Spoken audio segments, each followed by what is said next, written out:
off again. But it's the only way you're ever gonna learn. You look back and it's all in the past. I'm dwelling on that. Good afternoon and welcome, good morning. Welcome to NUFC Matters with me, Steve Wraith. I'm joined by Mick for an hour of Newcastle United chat and your opportunity to ask Mick a few questions. How are you doing, mate? You okay? Yeah, good morning. Happy Mother's Day to any mothers watching, listening, whatever. Best people in the world, your mother. Never, ever stop loving your mother. That's my message today. Good stuff. Well, that's why we're early, because obviously we're both going to see our mums, luckily, today. So, exactly. Anybody who's not seeing their mother, my heart goes out to you. Yes, fingers crossed that we can get back to some kind of normality soon. The match, as most people know, I had a night off.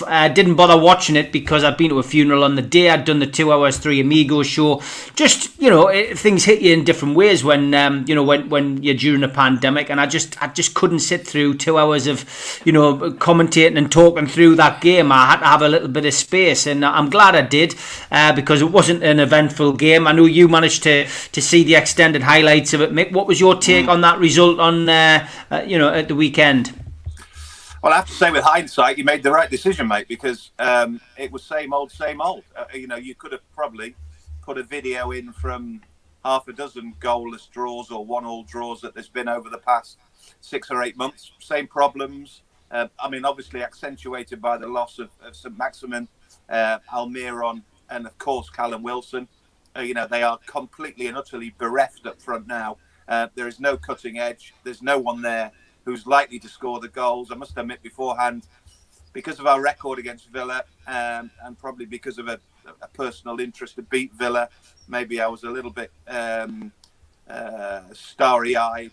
But I honestly thought we might just do enough to win it. And to be fair, they were the better side, which wasn't saying an awful lot considering the way Villa played for a lot of the game. But just can't put the ball in the back of the net, and again are indebted to a header from Lascelles, which a bit like the one against Wolverhampton Wanderers, is a header that our mate Joelinton should be making every day as a centre forward. I mean, it's a great header, and as much as I've said in the past that I do think Lascelles flatters to deceive a little bit as a defender, he's a good leader, and I'm telling you, if they stay up this season, Jamal Lascelles and those 2 goals may well go down in folklore. I know people didn't like what I said about the West Brom point. Could be a good point because everybody wanted us to go to West Brom and win a game. Everybody wanted us to beat Aston Villa, but we couldn't beat Aston Villa. We're not in a position to dictate whether we can beat people or not beat people. At this stage of the season, when you're in the rut that we're in and other clubs are in, there's no such thing as a winnable game. There's no such thing as a predictable game. We went to Everton and won, Steve. Everton must be on some sort of charity mission. They then get beat at home off Fulham. They then get beat off home yesterday off Burnley. I mean, Everton must be handing out gifts to those at the bottom. So that's put into perspective the win at Goodison. But no, you didn't miss an awful lot. You probably made a wise decision. I'm sure had they won, you'd have hated yourself. But no, they were never going to score all day, really, other than Lascelles' very, very good header, very, very late on. Yeah, I did catch it on Match of the Day and listen to Big Al's summary, and by the sounds of it, I didn't miss a great deal. I did raise an eyebrow at Jermaine Jenas saying that it was probably Joelinton's best match. Do you think that? I think when Joelinton tries, when he looks like he's bothered, he's a big unit. I remember watching the West Bromwich Albion game, what was that, 2 weeks ago? And you'll have seen it, first 5-10 minutes, he bursts past a defender, he gives the defender the shoulder, he shows pace, he shows strength, and then he gets there and he turns into a pile of jelly. He just didn't know whether to twist or stick, he ends up squaring it. But, there's I was going to say there's a player in there, but what I would say probably is that there's an athlete in there. There's an individual in there who is strong, who is quick, who looks the part. He looks like your modern day footballer. But as I've said before, the modern day footballer isn't always blessed with the greatest footballing brain. And he did a lot of that again on Friday. You know, he got into good positions. He showed his strength. He gave Mings a really, really hard time. But Tyrone Mings will be saying to myself, okay, I've had a real tough night. But every time this kid goes past me, or every time this kid turns me, or he does this, that, and the other, I'm as safe as houses because he's not going to do anything. He's not going to score.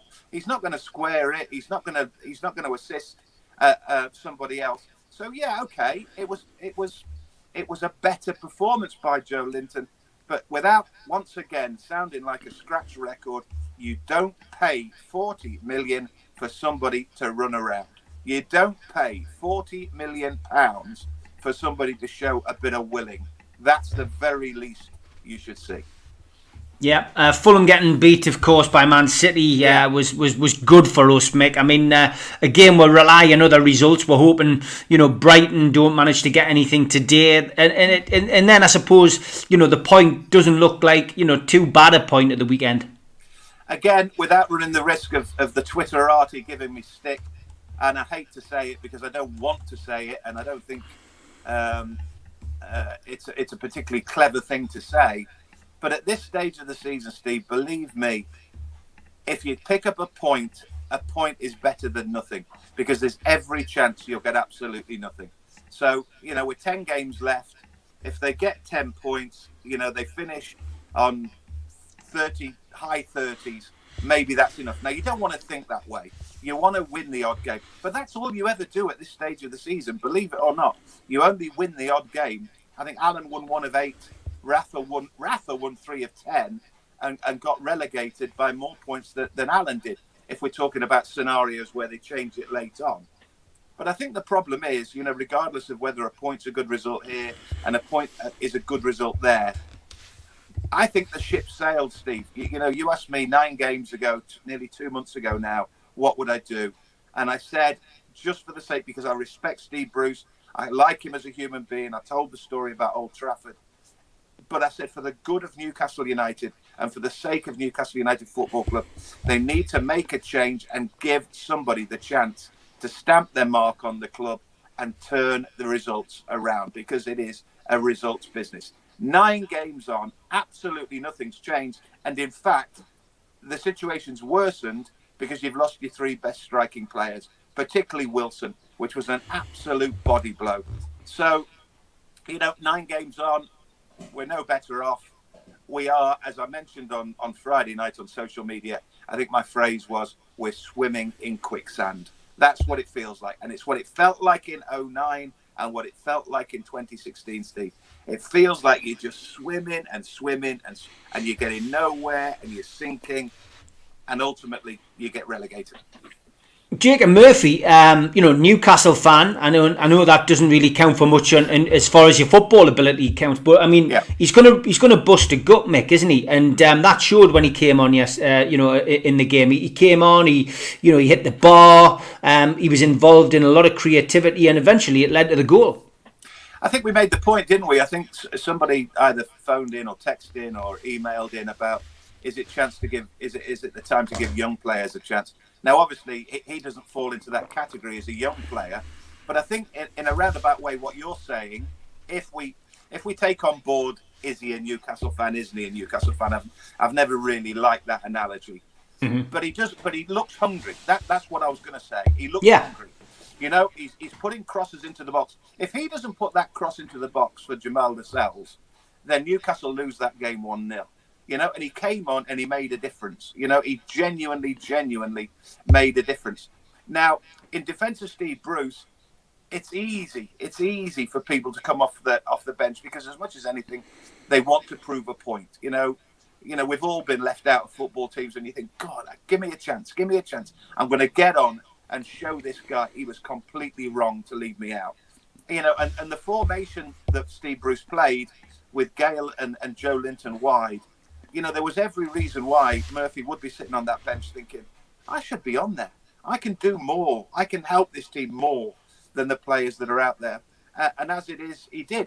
The problem, Steve, is that what happens then is, and managers a million times over and all the world over have then picked that same player to start the next game and he's been rubbish and he's been useless.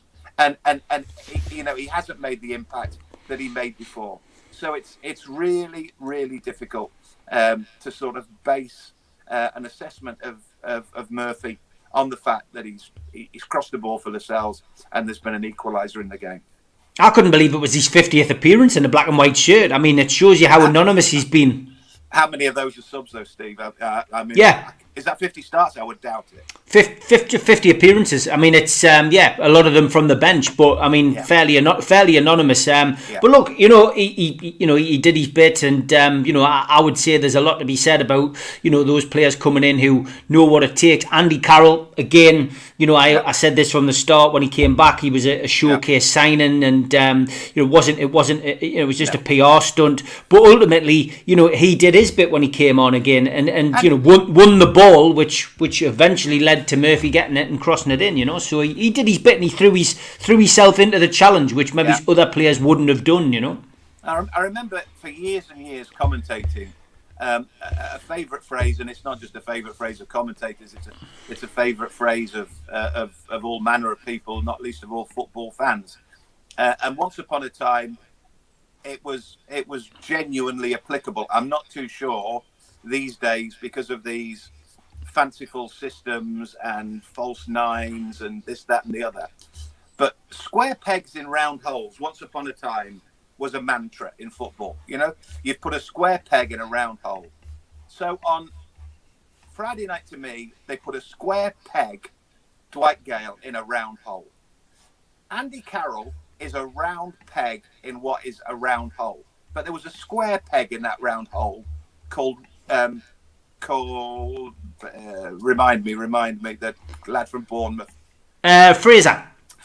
So Ryan Fraser is the square peg in the round hole, trying to play through the middle with Gale to the left and Joelinton to the right. Why not play Jacob Murphy in a regular position wide on the left and play Andy Carroll through the middle? Andy Carroll might not give you 90. Andy Carroll might not be and isn't the player he once was. But Andy Carroll, as a footballer, is a centre forward. He knows how to play the position. Dwight Gale clearly doesn't know how to play that position. And that's no criticism whatsoever of Dwight Gale. It happened at Chelsea. It happened on Friday night. Ryan Fraser, in the meantime, is the little Dutch boy with his finger in the dike. He's trying to work out what's happening. And on the right-hand side, you've got Joelinton doing a passable impression of somebody who runs around a bit. But every time he got in a position of some promise, he didn't know what to do. Now, I would rather play lesser players in their proper position than better players out of position. It happens all the time. And I'll go back to something I say many, many times. It's a very simple game, Steve. It's a very simple game. I don't know where and why people suddenly decided they wanted to play with it. The great Liverpool sides, the great Manchester United sides, the great Arsenal sides in recent decades, 4-4-2, 4-4-3. I don't want to sound like Charlie Buchan's Football Monthly or Brian Glanville writing in the Sunday Times in 1975. But honestly, just go with what you've got. Go with what players know and what players are used to playing. Going with 4-3-3, 5-3-2, 3 at the back. 3 at the back, works with wing backs. But when you start playing with players in the wrong position, I saw an interview, just a quick final one on this. On Friday night, after I'd watched the Newcastle game, I turned on Sky wanting to see Steve Bruce's post-match interview. And I caught Ancelotti talking about Everton's game against Burnley on Saturday. And Ancelotti was talking about Iwobi. And he said, I keep saying to him, tell me where you want to play. Tell me where you want to play. And then it cut to him and he said, I've always been a great believer. Always try and play players where they're happiest. Always play. This is one of the greatest coaches in the world. And it's not genius, is it? Play a player where he wants to play. Play a player where he's most effective. Play a player where he's happiest. And that night, we're playing players all over the place. Yeah. Yeah, it's a fact. It's a fact, Mick, and yeah, it's something which doesn't go unnoticed by a lot of the fan base. As you say, you're pretty clued up with social media. You're on Twitter, and you see people scratching their heads and playing Ryan Fraser there. Crazy. Let's get to the questions. Plenty coming in. Mark Beatty says, Mick, why do you think Bruce is given such an easy ride by the media? He hasn't banked multiple trophies or long-term success to fall back on, and his record as a manager is average, to say the least. I'm not sure he's given an easy ride, Steve, by the media. I mean, you know, there's one notable journalist who he's permanently at loggerheads with. There are others who criticise him. I mean, I suppose you'd call me an ex-journalist. I mean, I said 9 games ago he should probably go, but I respect him as a person. And I think, to be fair, he's earned the right to be respected. He's played an awful lot of football over the years. I know. And football is littered. I worked with the great Bobby Moore. Couldn't manage a team to save his life, and he was one of the greatest players God's ever seen. Bobby Charlton tried management, couldn't do it. So being a great player doesn't guarantee you being a great manager, and I think even less so in the current climate. And I think, as I've mentioned before, I think that's where Steve Bruce falls down. I think the modern coach, the modern manager, has to be part psychologist, part psychoanalyst, part agent, part this, part that. Steve Bruce is an old-fashioned football fella who maybe has a different doctrine and a different mantra on football than his players who are, 20 years younger. They're a different generation. So I don't think he gets an easy ride. And there's been plenty of people calling for his head. I think the problem is, Steve, that the owner, who is the biggest problem of all, as we all know, never wants to broach the issue of the manager. And I think it essentially comes down to the fact that he doesn't care. He's not bothered. He lives in London or abroad, or he probably doesn't know half the time what Newcastle are doing. Probably doesn't even know their result this weekend. And I'll tell you a story without wanting to sort of, draw this out and sound like I'm going on and on and on. I was thinking to myself the other day, the 2 times he's changed it, and we're almost on the anniversary of him bringing in Rafa. I think it was 2 days ago, 5 years ago, that he brought Rafa in to replace Steve McLaren. Alan was slightly later in I think the start of April the 1st, something like that. Alan had 8, Rafa had 10.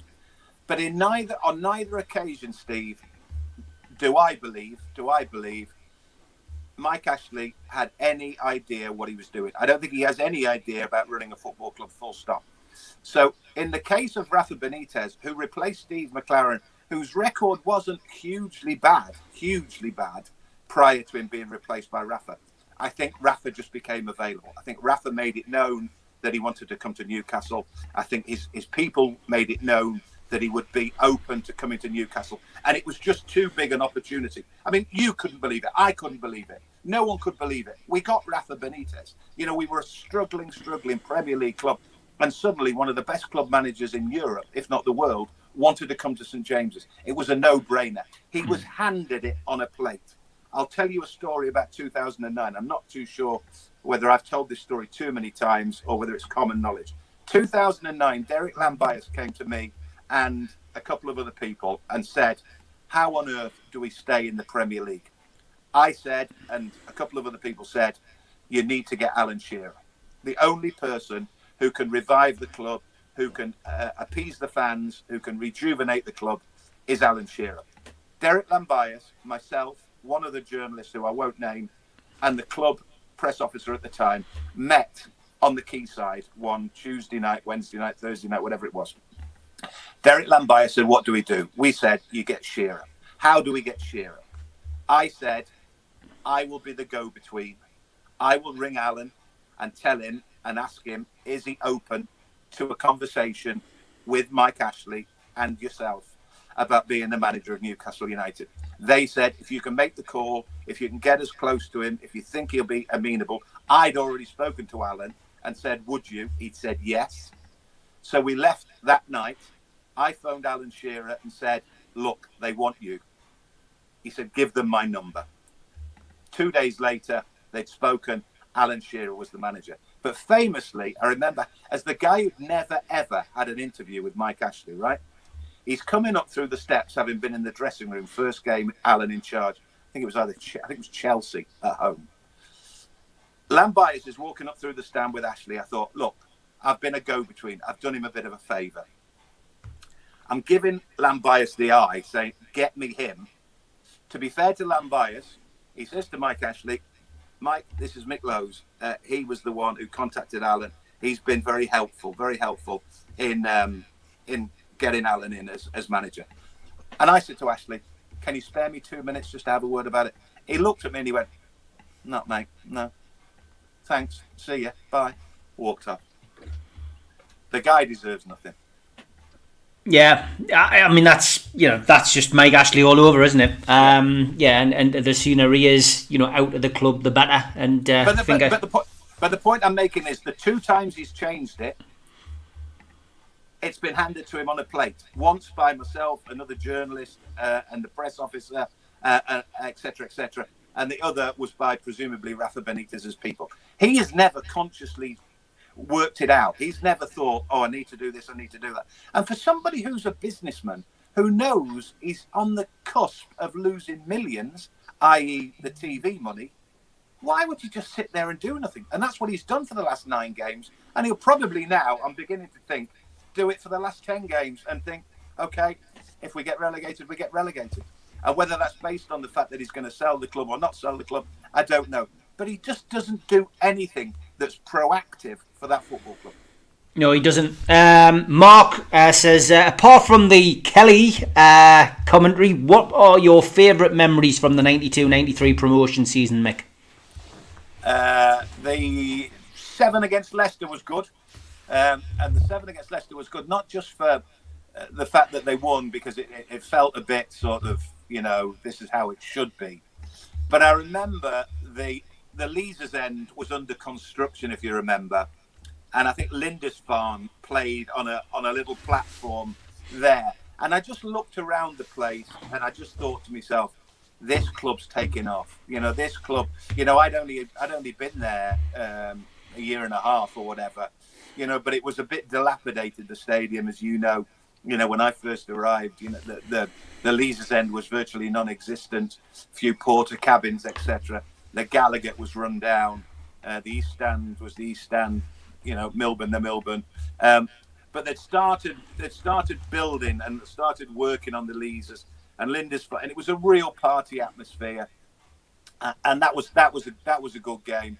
The other one, of course, the obvious one is Liam O'Brien. Because to all intents and purposes, they were promoted by, October, November, 11 straight wins. But the fact that they sort of eclipsed it with O'Brien's free kick at Roker, they were probably the two. The O'Brien goal, the Grimsby night, just the whole night, and the Leicester game were real special memories. Yeah, real highlights, great stuff. Yeah. Blue Moon Boy says, hi Mick, do you think the players are giving their all, or do you think many are disenfranchised? Well, that's an interesting one, because I must admit, having seen players, not only at Newcastle, but at other clubs as well, down tools and not play for their manager, I'm not too sure they're doing that at Newcastle. I'm not too sure that, to use another one of these great 21st century cliches, he's lost the dressing room. I'm not too sure he has lost the dressing room. I'm not too sure that players are in revolt. I just think we're in a malaise. We're not a particularly good side. We're now, as I say, missing the top 3 in terms of goals.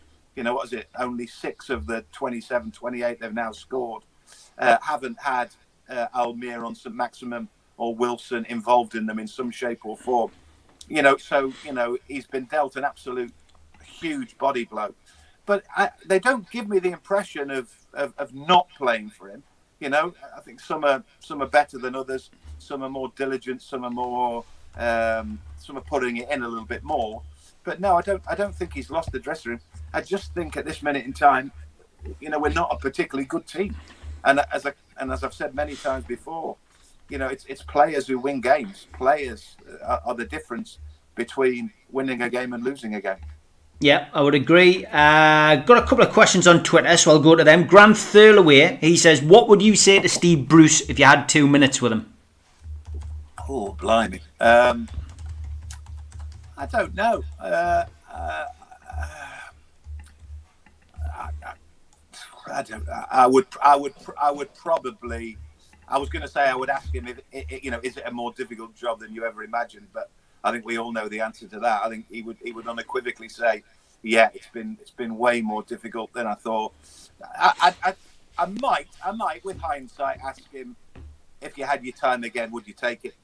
If you had your time again, would you? Which again, I'm pretty sure he would say yes because he's a Newcastle fan. And this is the point we've made many times. It was impossible for him to say no. As much as he might have been thinking, it's a poison chalice. I've got to work with Ashley. They're not the best squad in the world or whatever. I think he thought, they're my club. They're my club. I've been here, there and everywhere. It would, and I think it will probably be his last job. And he's desperately trying to make it work. But with hindsight, I don't know. He may not say. I don't think he would. No, I don't think he would. So I don't know. Do you think he's a Newcastle fan? Because I mean, I've watched every interview over the years, and I've always felt his dad was a big Newcastle fan. But I think he's very careful not to answer the question. I always felt that he was more Man United than Newcastle. That's always been my philosophy. And I mean, of course, you have an affection. I mean, look, Steve Howie's a perfect example. He's a Sunderland fan. But Steve Howie played some of his best football at Newcastle as part of the entertainers team. He's one of these who supports both teams. It is possible, but I've always felt that there's always this little thing. It doesn't matter to me whether Bruce is a Newcastle fan, but it bothers me if people feel he is a Newcastle fan when maybe he isn't. You know what I mean? I just don't know. Is it a dream job, or is it the dream job, obviously, of his late father? His dad would have always wanted him to have that job. I'll give you another two good examples of that as well. One with regard to professional football, and the other one, me. I grew up as a Nottingham Forest fan. We moved to Nottingham when I was 10 years of age, 11 years of age. As soon as I was allowed to go to the matches, I was at the matches. I followed them pre-Clough. And ironically, I left to go to London to college at the times that they started winning European Cups. But I was a Forest fan. I was on the phone with a mate the other day talking about, remember going to Arsenal for an FA Cup tie at Highbury in 19 whatever, blah-de-blah-de-blah.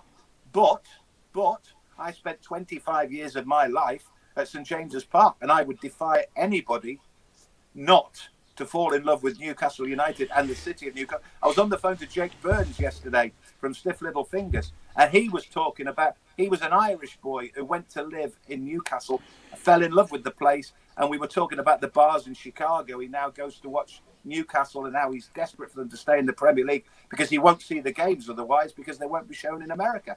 So he was bitten by the bug. I was bitten by the bug. The more pertinent example of what you're talking about, and I agree with you to a degree, but I don't know because I don't know Steve Bruce, was Bobby Charlton. I remember meeting Bobby Charlton and talking to Bobby Charlton about Newcastle. Bobby Charlton clearly had a much greater love for Manchester United. Now, his association with Manchester United is much longer than Steve Bruce's. I mean, you're talking 50 years, 60 years, whatever. But it's the same scenario, and yet Jack Charlton always had Newcastle at heart, even though he played all those years at Leeds. I'm sure he was desperately fond of Leeds as well.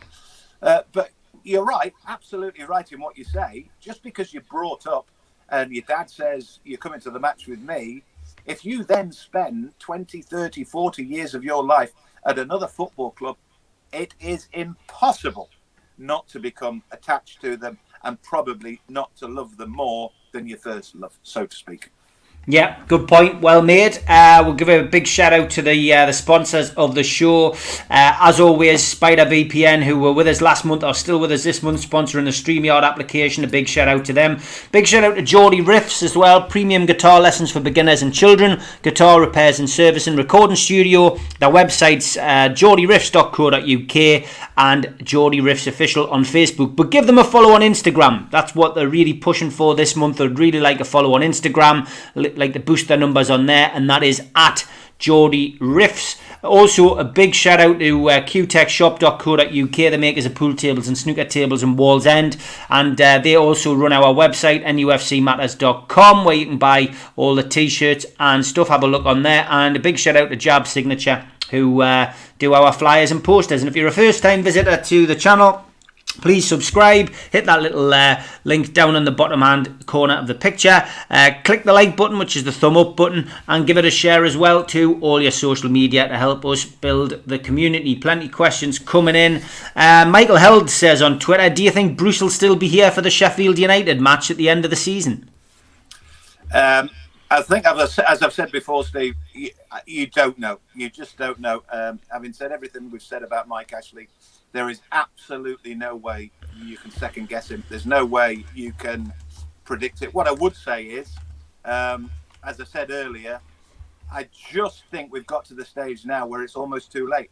I think it's, as we've talked about at length, it was this particular weekend or at this stage of the season that he brought Rafa in, and it was slightly later that he brought Alan in, who were obviously very different entities in terms of replacements for the incumbent manager. In Alan, it was all about, the rah-rah, fledgling manager, but has that Svengali-like hold over Tyneside, which you hoped would keep them up. It didn't.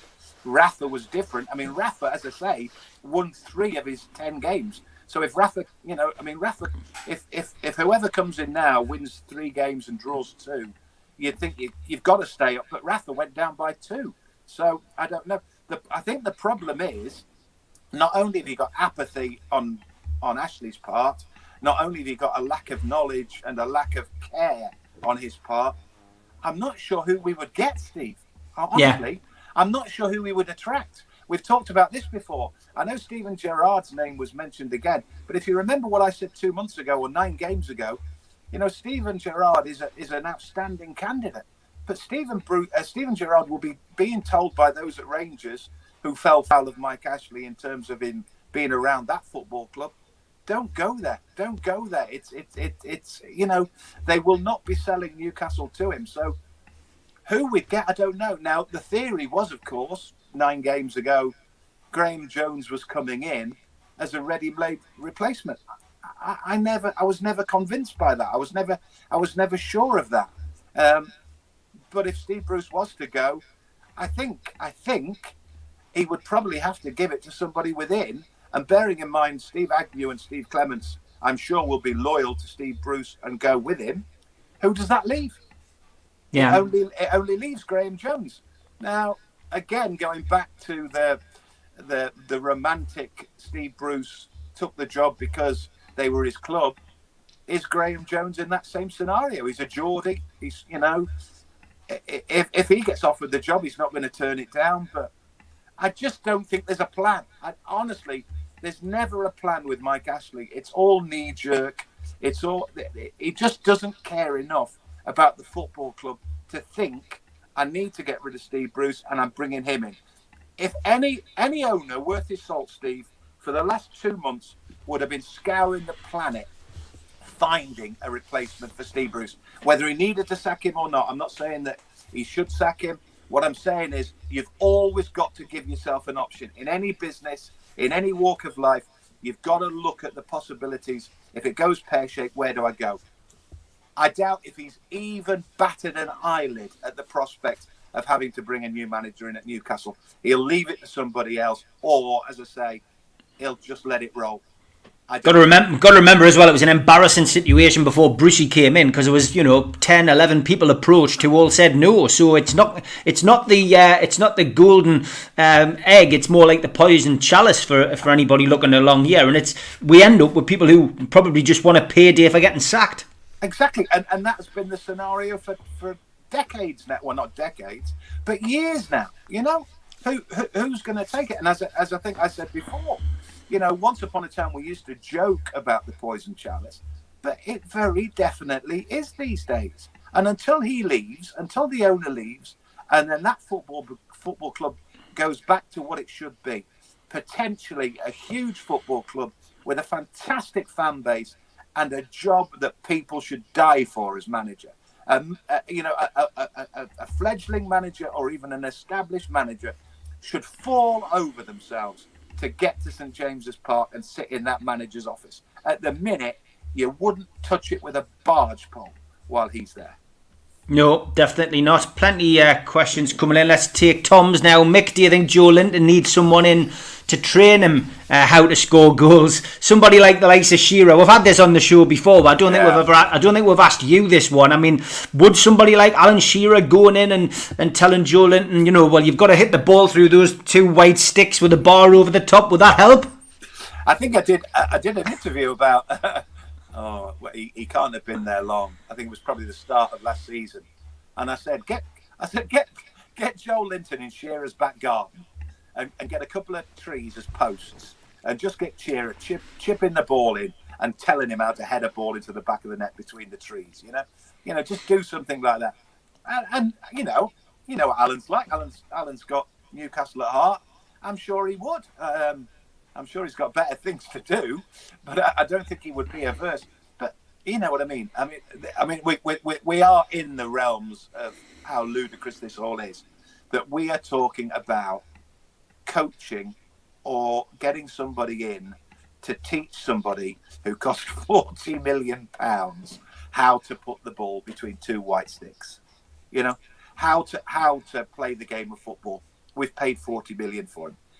If we plucked a guy from obscurity, if there was a guy who we picked up from Blue Star, or if there was a guy we picked up from North Shields, and we thought, he's got promise, get Shearer to coach him. No, we've bought somebody for £40 million, and we want Alan Shearer to coach him how to head a ball, or put a ball in the back of the net. Stupid. Yeah, it is crazy. Stu says, the size of our fan base, I am amazed we haven't been able to pull all together and force Ashley out. How come we have failed to get this man out, Mick? I mean, it's not easy, is it? Unless you've got 150 million plus to buy the club and then the other 150 million to pay the debt back, then I'd say it's fairly impossible for fan power to work these days.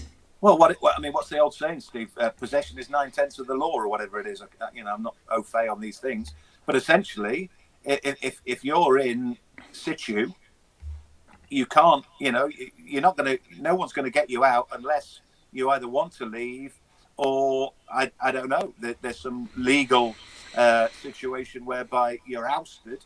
Essentially, it's your club. I mean, that's it.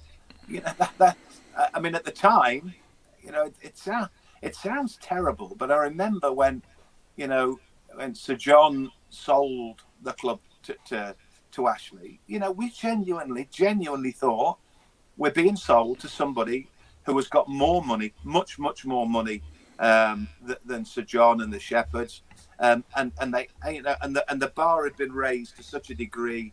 The Glazers, what's happening at Liverpool, Abramovich at Chelsea. We had millionaires and they had billionaires, and we couldn't compete with the billionaires. We needed a billionaire. Now this guy became available. He had sports shops. He liked football. You're thinking, perfect. We've not got a Russian oligarch. We've not got a particularly wealthy family from America who've got the Boston Red Sox and don't really know football. We've got somebody who knows football. He then arrives and he's out on the town. He's drinking with the fans. He's got a black and white scarf on. You're thinking, dear me, this is perfection. And then it dawns on you that the guy is clearly not all we think he is. He falls out of love with it. He then gets vindictive, seemingly, and he stops loving the football club or even liking the football club. And you can't get him out. You cannot. You can't get him out. He's there, and which is why the theories abound and have abounded for the last 12 years or so. That he's just being vindictive. He's just digging his heels in, and he's going to stick around until somebody makes him an offer and makes it worth his while. But it's no skin off. I mean, we did think, didn't we, that when COVID and the financial crisis kicked in, he might just have to sell it. But it seems like that ship sailed as well. That he financially doesn't have to get rid of the club, and he'll wait until he gets a decent offer. And then he'll leave. And in the meantime, we're stuck with him. And he just will not and does not care what happens to Newcastle United. No, he doesn't. Got to ask you about the supporters stuff. I mean, they're talking about the season getting pushed back by a week or so, and that's going to allow 10,000 supporters potentially in to watch Newcastle play Sheffield United. For me, Mick, I'm against it. I don't think it's a good idea. I think there's enough division among supporters as there is before people start falling out over who's going to be allowed to go. I also think it's a bit unfair when the rest of the season is being played behind closed doors that suddenly we'll have important games which could see Newcastle, of course, it could go to the wire. Suddenly have an advantage or a disadvantage because, if we have Sheffield United fans in against Sheffield United, then there's going to be fans in at Fulham. And if we need, you need to pick up points. I hate to say it, but I just don't agree with it. I'm not sure what your take is on it, but I understand we have to have fans in at some point, but I'd rather be all or nothing. Well, I think my take is in terms of the bigger picture, Steve, and I think I said this last time I was on, or the time before that, I have no regard whatsoever for what's happening in football at the moment. I don't believe what's happening is right. I don't believe that it's proper football, for want of a better phrase. I think players are going through the motion. I think that the authorities are going through the motion. I think they're just getting a season played. I think the players hate it. I think supporters have fallen out of love with football. I think the whole thing is an absolute farce. I think it's an absolute farce. I would, initially because of COVID and because of the threat of COVID, I think I just would have stopped football, full stop. I can see why it's going ahead in the same way that other sports are going ahead. But I just don't agree with it, full stop. I think we need to sort of draw a line under it. And for then, as you say, for them to then try and cozily and gradually introduce fans back into it. I don't get it. I just don't get it. If June the 21st is to be D-Day, if June the 21st is to be, God willing, some sort of return to normality, then I would just let this season run. I would let Manchester City be champions. I would let whoever wins the FA Cup. I mean, the National League are basically declaring the season null and void. It's been a farce at their level. Sunderland are in a cup final today. What sort of a cup final is that? It's plastic football. It's sanitized football. It's not proper football. It's a farce yesterday, wasn't it? Salford actually played last year's final against Portsmouth. They won it on penalties, and they get to keep the trophy for one night. And therein is another example. It's absolutely crackers, which is why, if Newcastle get relegated, in the same way that I've said previously, if Manchester City win a title or whoever wins the title, it won't feel like a title. It won't feel like winning a championship. But on the other side of the coin, if you get relegated, you're going to get properly relegated. And in a year's time, we might be back to some level of normality, and Newcastle are playing championship football, because in the season that was 2021, where results were crazy, performances were ludicrous, there were no fans in the ground. So you look at the tail end of the season, and you look at the fact that Fulham have got some very winnable games at home, and you think Fulham might just stay up because of the games they have at home.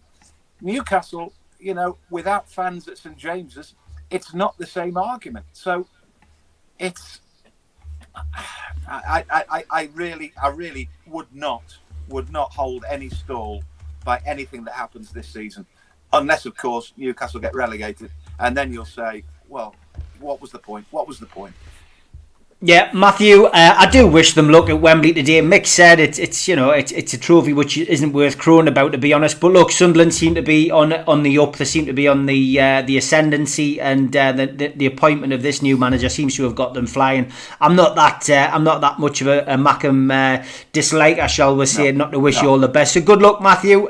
Just a pity that your fans can't be down there to see it, and one of those things. Sunderland need to get out of that division. The sooner the better, I suppose, and let's just hope Newcastle aren't playing them next season. A lot of people ask. Just on that, somebody sent me a text in the week saying, do you think there might be a derby next season?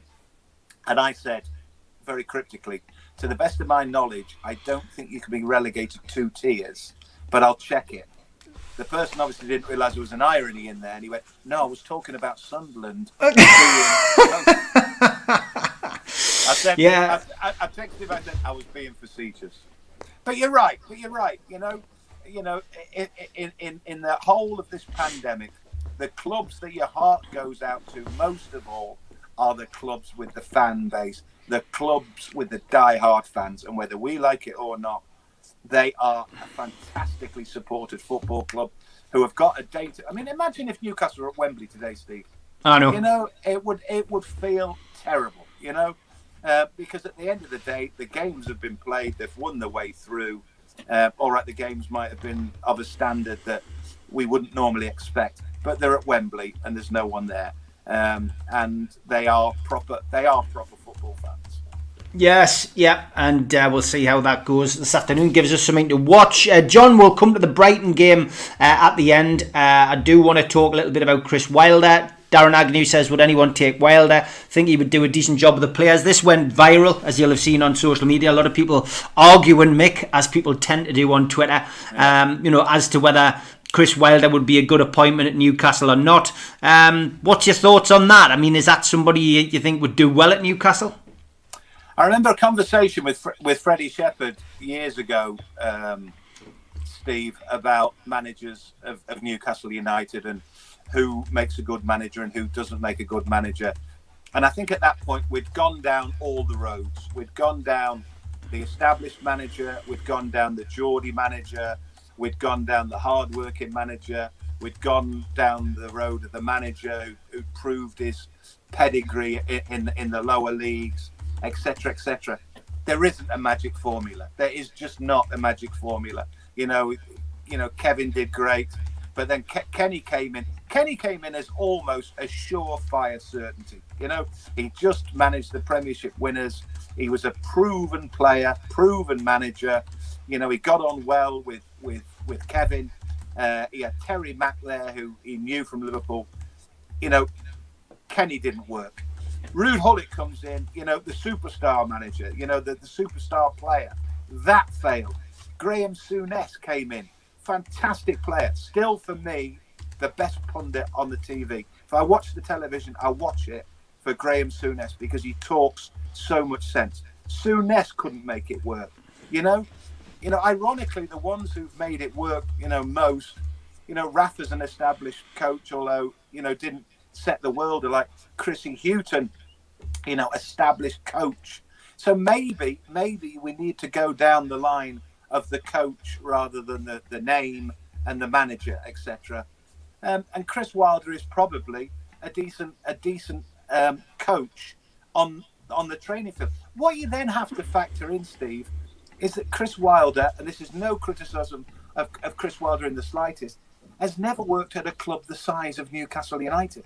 Somewhere down the line, you have to have the ability to be thick-skinned enough and resolute enough to work at a club the size of Newcastle United, with its fan base, with its pressure, and dare I say it, at this minute in time, its madcap owner.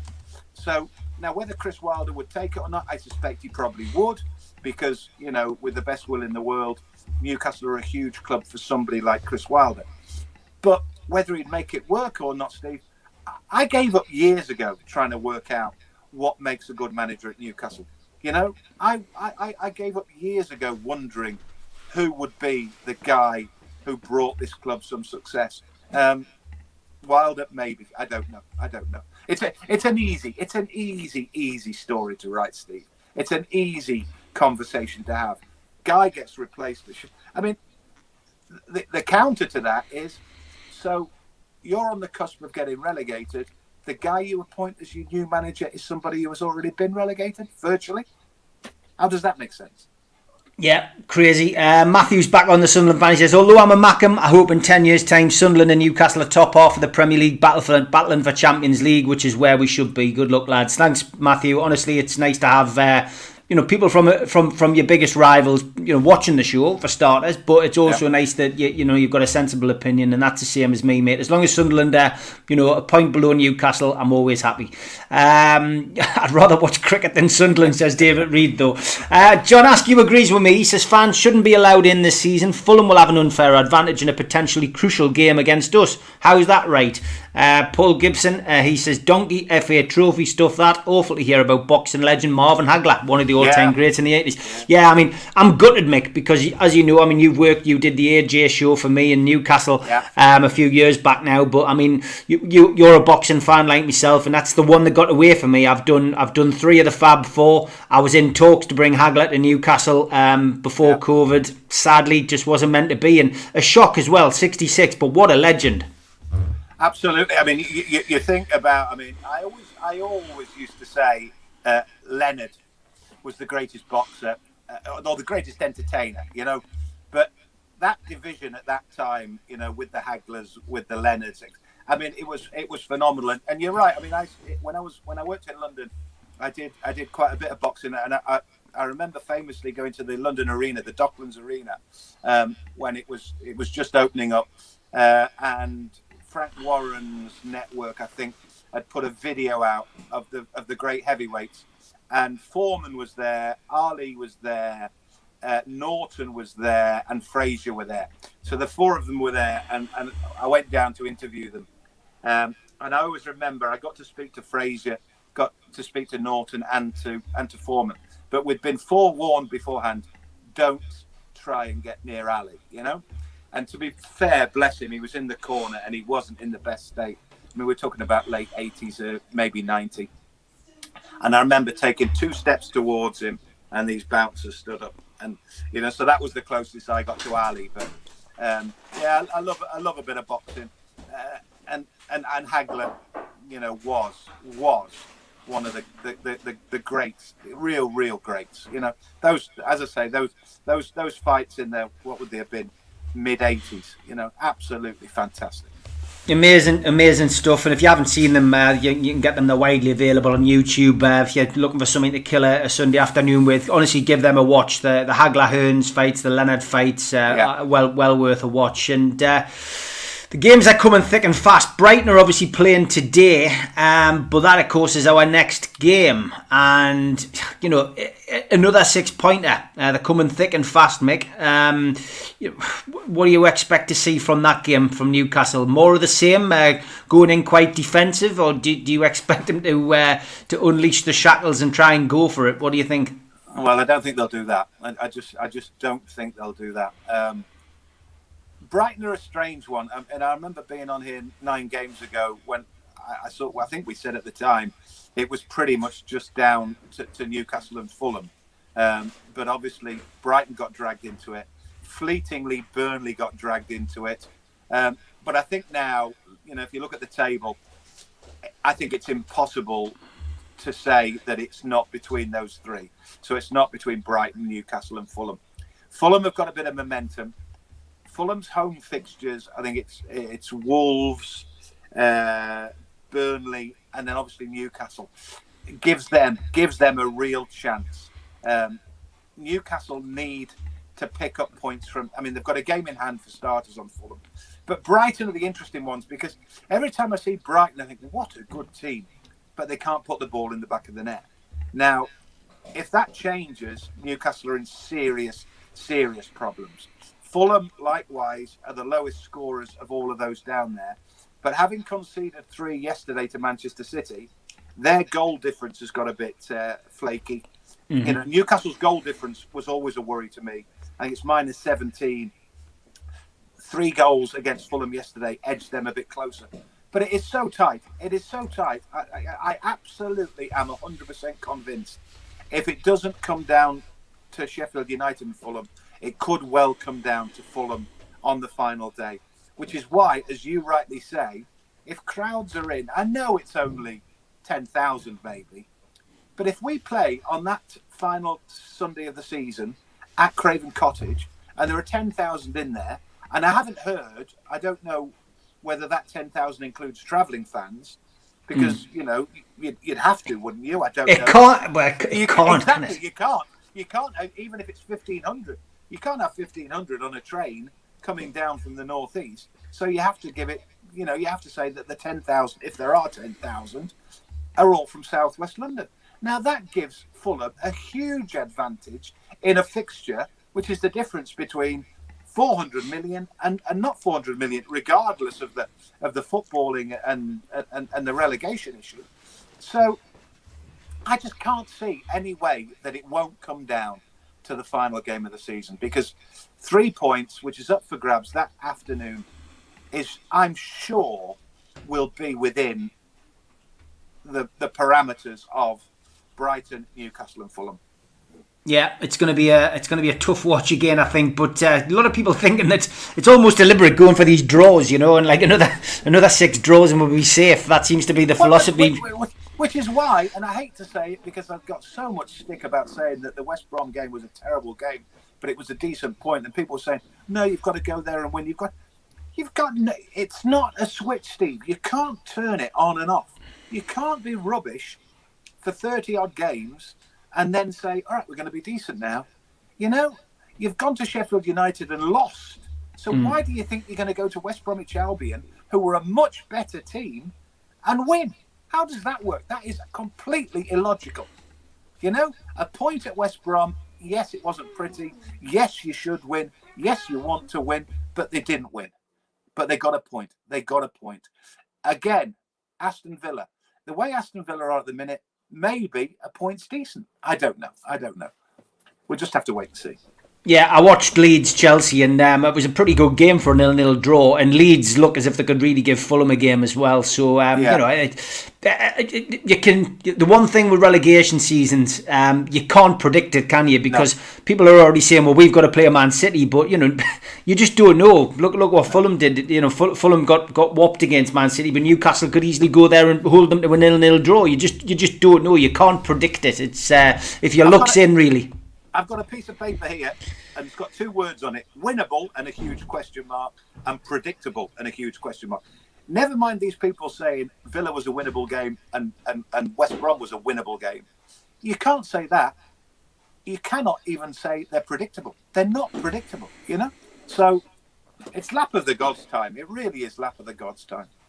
If you're a betting man, Mick, would you say that the takeover is going to go through, because there's been little bits and bobs going on about that, and it seems as if it's all tied up in legals. We had the word that the arbitration panel's now been selected, and there's lots of talk of Middle Eastern politics, which none of us really understand. We all just want to know whether the football team can be taken over. But do you think this is going to go through, Mick? It seems to have dragged on so long now that it seems a possibility. I really don't know, but what I would say, Steve, is at this minute in time, if I was Steve Bruce or if I was anybody associated with the footballing side of things at Newcastle, I wouldn't want to know about takeovers. I mean, the takeover, if it went through in a week's time, if it went through in 10 days' time, if it went through in 2 weeks' time, it wouldn't make a blind bit of difference to whether we're playing Championship football next season or Premier League football next season. So I think what we need to do is concentrate, keep our eyes on the ball. What's happening behind the scenes, let it happen behind the scenes. It's why I got really, really annoyed. And there were a couple of people on your, and it's great what you do with NUFC matters, but I had to pull up and I had to take exception to Ian Meehan, who I like, I'm a socialist, I'm a Labour voter, but the way that people, including him, joked about the mole at the training ground. I was there for years and years and years at Newcastle.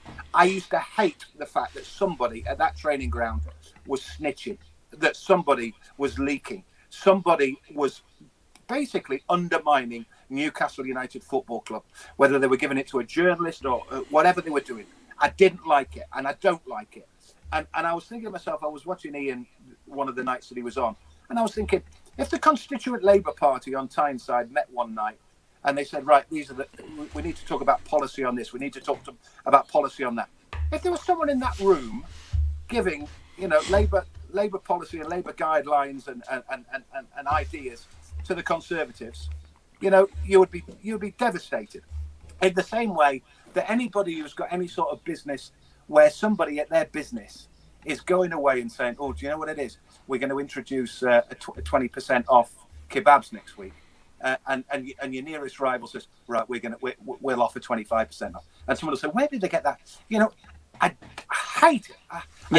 I do not like it, and I don't like the way, because it's all part of the Newcastle United Steve Bruce thing. Oh God, he's more worried about a mole. He should be worried about a mole, and I have all the sympathy in the world, because I had all the sympathy in the world for every manager that this has gone on with. It went on with Pardew, it went on with Rafa. There's somebody at that football club who is telling tales, and I tell you what, is earning money. So somebody's taking a salary from Newcastle United and picking up a few quid from a newspaper who is taking calls from them and spreading, and also causing a distraction. We need to concentrate on staying in the Premier League. Now, people might laugh at the mole. They might laugh at the fact that a newspaper's got a story that the club didn't want out. No wonder they didn't want it out, because everybody's just talking about and ridiculing Newcastle.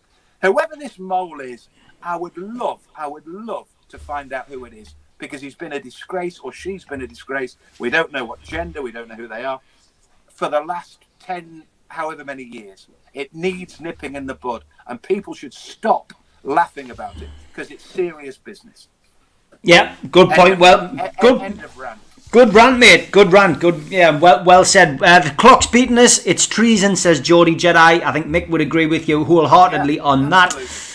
Join me tomorrow night, 2 shows tomorrow night, of course, 6 till 7, the 5-minute rant, which is your opportunity to come on screen and tell us what you think about Newcastle United and what's going on at the club and what's happened over the last 7 days. And that is swiftly followed at 7:30 by Ladies' Night, when I'm joined by a panel of Newcastle United fans giving their views and opinions, and there will be plenty to talk about as always. Mick, hope to get you back on in the next couple of weeks again. Lots of people love having you on. Be great to have you on, mate.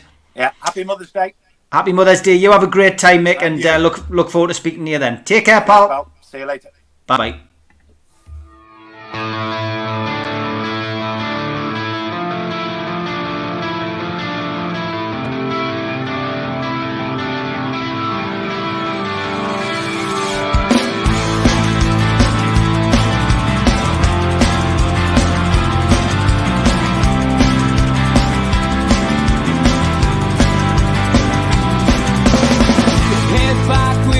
Attack. It feels like I've been talking to myself again, but it's the only way you're ever gonna learn. You look back and it's all in the past.